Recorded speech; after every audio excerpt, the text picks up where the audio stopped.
আমাদের বন্ধুরা সাক্ষী 28 বছর পরে ডাকসুর ভিপি হয়েও এই ঢাকা বিশ্ববিদ্যালয় থেকে এই দেশের যেখানেই গিয়েছি সেখানে রাজপথে আমরা আমার সহকর্মীরা রক্ত ঝরিয়েছে। এই টাঙ্গাইলের ভাসানীর মাজারেও আমরা রক্ত ঝরিয়েছি এবং এই গণ অভ্যুত্থানেও গণ অধিকার পরিষদের 12 জন নেতাকর্মী সহ 200 সহস্রাধিক মানুষ শহীদ হয়েছে। আমরা চাই এই রায়ের মধ্যে দিয়ে বাংলাদেশ নয় শুধু পৃথিবীর বুকে গণহত্যা এবং মানবতা বিরোধী অপরাধের বিচারের ক্ষেত্রে একটি দৃষ্টান্তমূলক রায় হবে এবং এই রায়ে শেখ হাসিনা সহ সকল অভিযুক্তদের সর্বোচ্চ শাস্তি মৃত্যুদণ্ড নিশ্চিত হবে এবং মৃত্যুদণ্ড কার্যকরের মধ্যে দিয়ে এদেশে ভবিষ্যতে যেন কোনো ফ্যাসিস্ট শাসক তৈরি হতে না পারে সেই পথ আগামীর জন্য আমাদেরকে রচনা করতে হবে। এটা আমরা মনে করি।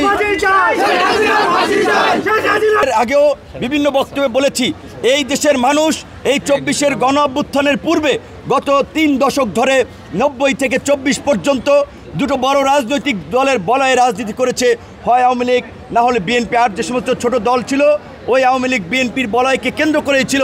কাজে আজকে এই গণ অভ্যুত্থানের মধ্যে দিয়ে আওয়ামী লীগ যেহেতু জনগণের কাছে প্রত্যাখ্যাত হয়েছে, আওয়ামী লীগের নেতারা যেহেতু দেশ থেকে পালিয়ে গেছে, আমরা মনে করি শীর্ষ নেতারা দেশ থেকে পালিয়ে গিয়ে তাদের রাজনীতিকে কার্যত কবর দিয়ে গেছেন। কাজে এই যে আওয়ামী লীগের সাধারণ কর্মী সমর্থক কিংবা সাধারণ নেতা কর্মী তাদের রাজনৈতিক অধিকার রয়েছে, মানবাধিকার রয়েছে। তারা যদি কোনো দল করতে চায় সেই দলে যেন সবাই ওয়েলকাম করে, আমার আহ্বান সেটি।